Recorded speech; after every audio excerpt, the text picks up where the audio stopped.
তিনটি পাপ করলে মানুষ দ্রুত মারা যায়, হায়াত কমে যায়, জীবন সংকীর্ণ হয়ে আসে। এই তিনটি কাজ সাবধান, ভুলও করবেন না। যদি করেন আপনার হায়াত কমে যাবে, আপনি সংকীর্ণ হয়ে যাবে আপনার জীবন, আপনি অল্প বয়সেই মৃত্যুবরণ করবেন।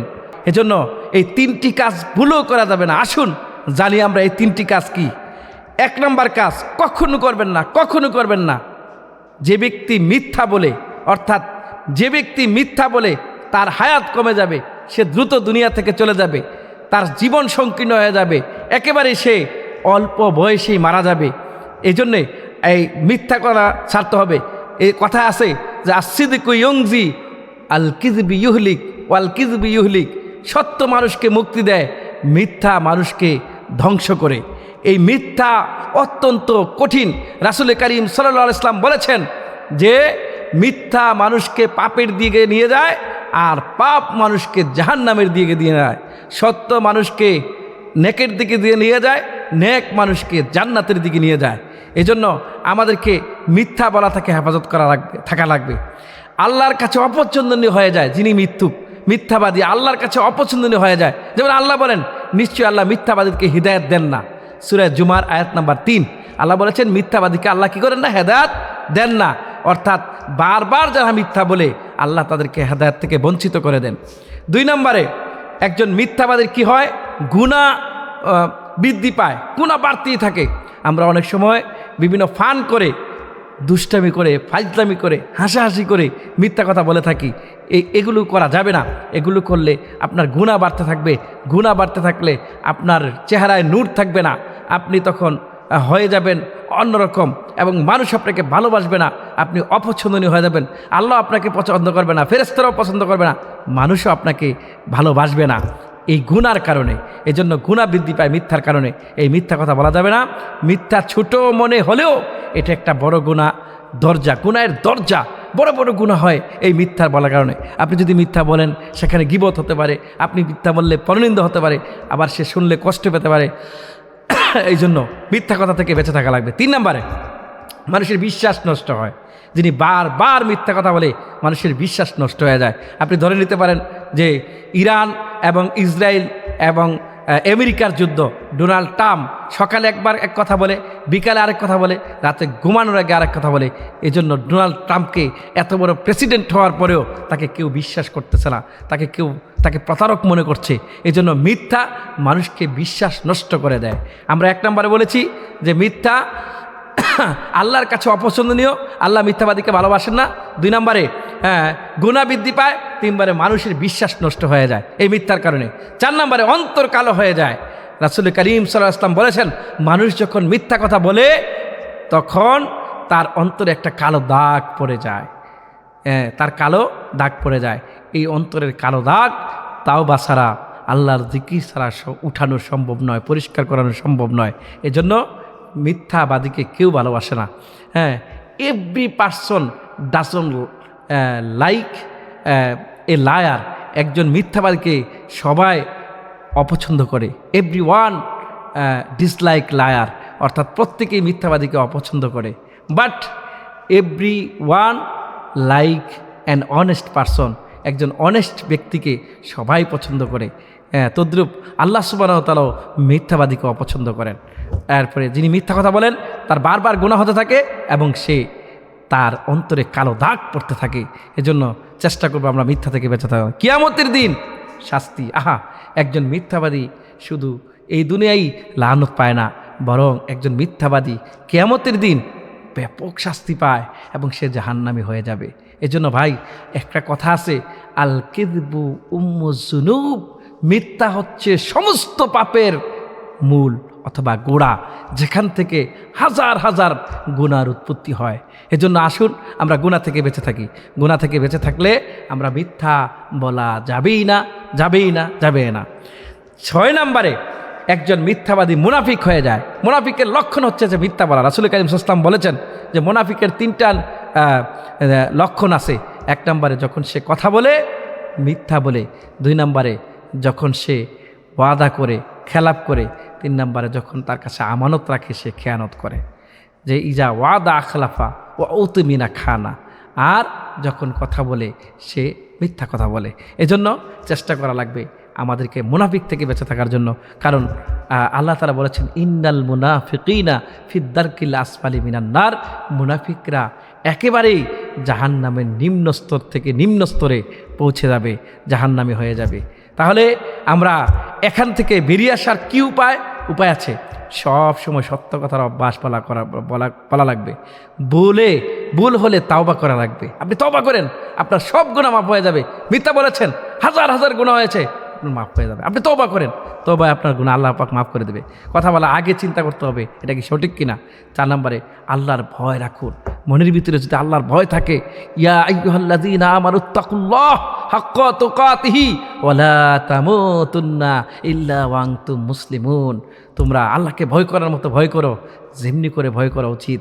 কারণ তোমরা আল্লাহকে ভয় করার মতো ভয় করা লাগবে।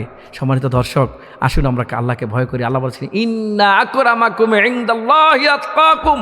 আল্লাহর কাছে ওই ব্যক্তিরাই সম্মানিত যারা আল্লাহকে বেশি ভয় করে। এজন্য আমাদেরকে এই মিথ্যা থেকে বাঁচা লাগবে। এই মিথ্যা থেকে যদি আমরা বাঁচতে পারি, তাহলে আমরা শান্তি পাবো এবং আমাদের নেক কাজ হতে থাকবে। আমরা কবরে শান্তি পাবো, হাসরে শান্তি পাবো। সম্মানিত প্রিয় ভাইরা আমার, এই জন্য মিথ্যা কথা বলা যাবে না। আমরা 1 নাম্বারটা বললাম যে আপনি যখন মিথ্যা ছেড়ে দেবেন, আপনার হায়াত বাড়িয়ে দেবেন, আল্লাহ হায়াত বেড়ে যাবে। আপনি মিথ্যা বলবেন, হায়াত কমে যাবে, জীবন সংকীর্ণ হয়ে যাবে, আপনি কবরে তাড়াতাড়ি চলে যাবেন, দুনিয়ায় থাকতে পারবেন না, এপার থেকে উপরে চলে যেতে হবে। এজন্য মিথ্যা ছাড়তে হবে। 1 নম্বরে মিথ্যা ছাড়তে হবে। আপনি যদি হায়াত পেতে চান, আল্লাহ পাক রব্বুল আলামিন তার আবরার বান্দাদেরকে এই পৃথিবীতে হায়াত বেশি দিয়ে থাকেন। এজন্য আমাদেরকে চেষ্টা করা লাগবে আবরার বান্দা হওয়ার জন্য। 2 নম্বরে আমরা যেটা ছাড়তে হবে যে আমি বলেছি যে 3টি পাপ করলে মানুষের হায়াত কমে যায়, তাড়াতাড়ি মরে যায়, জীবন সংকীর্ণ হয়ে যায় এবং সে জাহান্নামী হয়ে যায়। এই 3টি কাজ বাদ দেওয়া লাগবে। 1 নম্বর হলো মিথ্যা কথা ছাড়া লাগবে। 2 নম্বরে হলো যে ব্যক্তি গোপনে জিনা করে, জিনা ছাড়া লাগবে। রাসূল করিম সাল্লাল্লাহু আলাইহি ওয়াসাল্লাম বলেছেন, যে ব্যক্তি 2 উরুর মাঝখান এবং যে ব্যক্তি 2 ঠোঁটের মাঝখানকে হেফাজত করতে পারলো, সে আমি রসুলের সাথে 2টা আঙ্গুল যেভাবে লেগে থাকে এইভাবে জান্নাতের ভিতরে থাকবে। সুতরাং এই 2টা কাজ আমাদেরকে করতে হবে। এই জন্য জিনা ছাড়তে হবে। আল্লাহ তাআলা বলেছেন, ওয়ালা তাকরাবুজ জিনা ইন্নাহু কানা ফাহিশা। জিনা একটা অত্যন্ত খারাপ কাজ, তোমরা জিনার কাছেও যেও না। এই জন্য জিনা ছেড়ে দিতে হবে। প্রিয় ভাইরা, এই জিনার কাজ করলে আমাদের অনেক ক্ষতি হবে। এই জন্য আমাদেরকে জিনা ছেড়ে দিতে হবে। প্রিয় ভাইরা আমার, তো জিনা খুবই একটা মারাত্মক ব্যাধি মানব সমাজে। এই জিনার কাজ থেকে আমাকে দূরে থাকতে হবে। কারণ এই ব্যাধি যদি সমাজে থাকে, আপনি দেখেন আজকালকার মানুষ যদি আল্লাহকে ভয় করত, রসুলের সুন্নাহ মানত, আল্লাহকে যদি ভয় করত, একটা জিনাও কোনো জায়গায় হতো না। আল্লাহকে কতটুকু আমরা ভয় করি। আমরা তো সব সময় আল্লাহরে ভয় করা উচিত। আর আল্লাহ সব কিছু দেখেন, সব কিছু জানেন, সব কিছু বুঝেন। যদিও আল্লাহ আমাকে একটু সুযোগ দিয়ে রেখেছেন। এজন্য আমরা চেষ্টা করব জিনা থেকে বাঁচার জন্য। 1 নম্বরে অবিবাহিত যে বিবাহ করেনি, জিনার কি শাস্তি দেখুন। আমি একটু বলি, যেহেতু আমি বলেছি যে এই জিনা যে করবে সে তার মৃত্যু কাছাকাছি, তার ঈমান থাকে না জিনা করার সময়। যেটুকু সময় সে জিনা করে তার ঈমান থাকে না, ঈমান তখন তার কাছ থেকে দূরে চলে যায়। এজন্য এই কাজ করাই যাবে না। আর যদিও করেন, তাওবা করে ফিরে আসতে হবে। আর আল্লাহ তাআলা বলেছেন, যে ব্যক্তি অবিবাহিত, যে বিবাহ করেনি, তার ব্যাপারে জিনার 1 হুকুম, আর যে ব্যক্তি বিবাহিত তার ব্যাপারে জিনার হুকুম। কি শাস্তি হতে পারে দেখুন। যে আল্লাহ বলেছেন, ব্যভিচারী নারী ও পুরুষ তাদের প্রত্যেককে 100 বেত্রাঘাত করতে হবে। সূরা নূর আয়াত নম্বর 2 আল্লাহ বলেছেন যে নারী এবং পুরুষ আযানিয়াতু যানি ফাজলিদু জালদাতান মিয়া। অর্থাৎ আল্লাহ বলেছেন যে ব্যভিচারিণী ও ব্যভিচারীকে 100 বেত্রাঘাত করার জন্যে 100। এবং কিছু ফিকহাবিদ বলেছেন যে ফুকাহায়ে কেরাম বলেছেন যে তাকে 1 বছরের জন্য নির্বাসন করে দিতে হবে, এলাকা থেকে তাড়িয়ে দিতে হবে, জিনা করা যাবে না। 2 নম্বরে বিবাহিত ব্যক্তি যদি জিনা করে তার কি হুকুম? বিবাহিত ব্যক্তিকে রজম মেরে পাথর নিক্ষেপ করে মৃত্যুদণ্ড দিতে হবে। তাহলে এই জিনা থেকে বাঁচতে হবে। সম্মানিত ভাইরা আমার, এই জন্য নবী করিম সাল্লাল্লাহু আলাইহি ওয়াসাল্লাম যখন মিরাজে গিয়েছিলেন, তখন তিনি জাহান্নামে দেখলেন, জাহান্নামের কিছু ব্যক্তি উলুট অবস্থায়, তারপরে আগুনে, তার উলুট অবস্থায় আগুনে তারা বলে যে আমাদের আগুন থেকে বাঁচাও। তারা তখন বলতে থাকে, উলট অবস্থা তাদেরকে আগুনে ফালাই দিয়ে রাখা হয়, তো তারা বলবে আমাদেরকে আগুন থেকে বাঁচাও, আগুন থেকে বাঁচাও, আগুন থেকে বাঁচাও। হ্যাঁ, অপরদিকে যে আল্লাহর রাসূল যখন সামনে গেলেন তখন দেখলেন যে ভালো গোশত আছে, আবার খারাপ খাবারও আছে। আল্লাহ রাসূল বলেন, জিবরাইল ইসলাম, তারা কেন খারাপ খাবার খায়? জিবরাইল বলেন, তারা হচ্ছে পরকিয়া করেছে। আমাদের সমাজে যে অনেক লোক আছে পরকিয়া করে, পরকিয়ার সাথে মিশ্রিত, যে নিজের স্বামীকেও সে রাখে, আবার অন্য মানুষের সাথেও সে কথা বলে, পরকিয়া করে। এই পরকিয়া থেকে আমাদেরকে হেফাজত থাকা লাগবে। এরপরে আমি যে কথাটা লাস্ট বলবো, 3টা কাজ। 1 নম্বরে হচ্ছে মিথ্যা কথা বললেই তার মানে হায়াত কমে যাবে, জীবন সংকীর্ণ হয়ে যাবে। 2 নম্বরে জিনা করলে তার হায়াত কমে যাবে, জীবন সংকীর্ণ হয়ে যাবে, তাড়াতাড়ি সে মৃত্যুবরণ করবে। 3 নম্বরে পিতামাতার সাথে অবাধ্য হলে, অর্থাৎ পিতামাতাকে সম্মান না করলে, সে পিতামাতার সাথে খারাপভাবে ব্যবহার করলে সে তাড়াতাড়ি দুনিয়া থেকে চলে যাবে, তার হায়াত কমে যাবে, জীবন সংকীর্ণ হয়ে যাবে, জাহান্নামী হয়ে যাবে। এই জন্য পিতামাতার সাথে সুন্দর ব্যবহার করতে হবে। আল্লাহ তাআলা বলেছেন যে তোমরা তোমাদের পিতামাতার সাথে ভালো ব্যবহার করো। আল্লাহ বলেছেন, ওয়াকাদা রাব্বুকা আল্লা তা'বুদু ইল্লা ইয়াহু ওয়া বিল ওয়ালিদাইনি ইহসানা। তোমাদের জন্য ফয়সালা করে দেওয়া হয়েছে তোমরা আল্লাহর ইবাদত করবে আর পিতামাতার সাথে সুন্দর আচরণ করবে। হ্যাঁ, যে এই সুন্দর আচরণ করার কথা আল্লাহ বলেছেন, যে ওয়াকাদা রাব্বুকা আল্লা তা'বুদু ইল্লা ইয়াহু ওয়া বিল ওয়ালিদাইনি ইহসানা ইম্মা ইয়াবলুগান্না ইনদাকাল কিবারা আহাদুহুমা আও কিলাহুমা ফালা তাকুল লাহুমা উফিউ ওয়ালা তানহারহুমা ওয়া কুল লাহুমা কাওলান কারীমা ওয়াখফিদ লাহুমা জানাহায যুল্লি মিনার রাহমাহ ওয়া কুর রাব্বিরহামহুমা কামা রাব্বায়ানি সগীরা। এই আয়াতের কালিমার মাধ্যমে আমরা বুঝতে পারি পিতামাতার সাথে কখনো খারাপ আচরণ করা যাবে না। আল্লাহর ইবাদত করা লাগবে, একনিষ্ঠভাবে এক আল্লাহর ইবাদত করা লাগবে, আর পিতামাতার সাথে সুন্দর ব্যবহার করা লাগবে। আর তারা যখন উপনীত হয় বৃদ্ধ অবস্থায়, তখন তাদের সাথে ভালো ব্যবহার করা লাগবে। এমন কোনো শব্দ, এমন কোনো ব্যবহার তাদের সাথে করা যাবে না যাতে করে তারা কষ্ট পায়। আর রহমতের পাখা তাদের জন্য বিছিয়ে দেয়া লাগবে।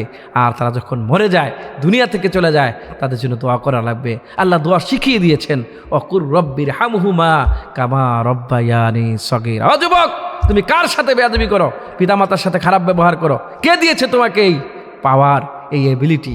তোমার মতো কত যুবক 1 সেকেন্ডে গাড়িতে চাপা পড়ে দুনিয়া থেকে চলে যায়, 1 সেকেন্ডে হৃদযন্ত্র বন্ধ হয়ে দুনিয়া থেকে চলে যায়, হার্ট বন্ধ হয়ে দুনিয়াতে চলে যায়। দেখো না, কাউকে আল্লাহ ক্ষমতা দিয়ে পরীক্ষা করেন, কাউকে আল্লাহ শক্তি দিয়ে পরীক্ষা করেন, কাউকে আল্লাহ ফল ফুল দিয়ে পরীক্ষা করেন। আল্লাহ বলেছেন এটা হচ্ছে পরীক্ষার জায়গা। আল্লাহ বলেছেন, ওয়ালা নাবলুওয়ান্নাকুম বিশাইয়্যিম মিনাল খাউফি ওয়াল জুই ওয়া নাকসিম মিনাল আমওয়াল ওয়াল আনফুসি ওয়াস সামারাত ওয়া বাশশিরিস সাবিরিন। এই আয়াতে কারিমা দ্বারা আমরা বুঝতে পারি বিভিন্ন সময় আল্লাহ বিভিন্ন মানুষকে পরীক্ষা করে থাকেন। এজন্য আমাদেরকে খেয়াল রাখা লাগবে আমার যারা কোনো অন্যায় না হয়, কষ্ট না হয়। আমরা চেষ্টা করব এই কাজগুলো থেকে, যেগুলো অন্যায়মূলক কাজ এগুলো থেকে বেঁচে থাকতে, যেগুলো ভালো কাজ এগুলো করতে।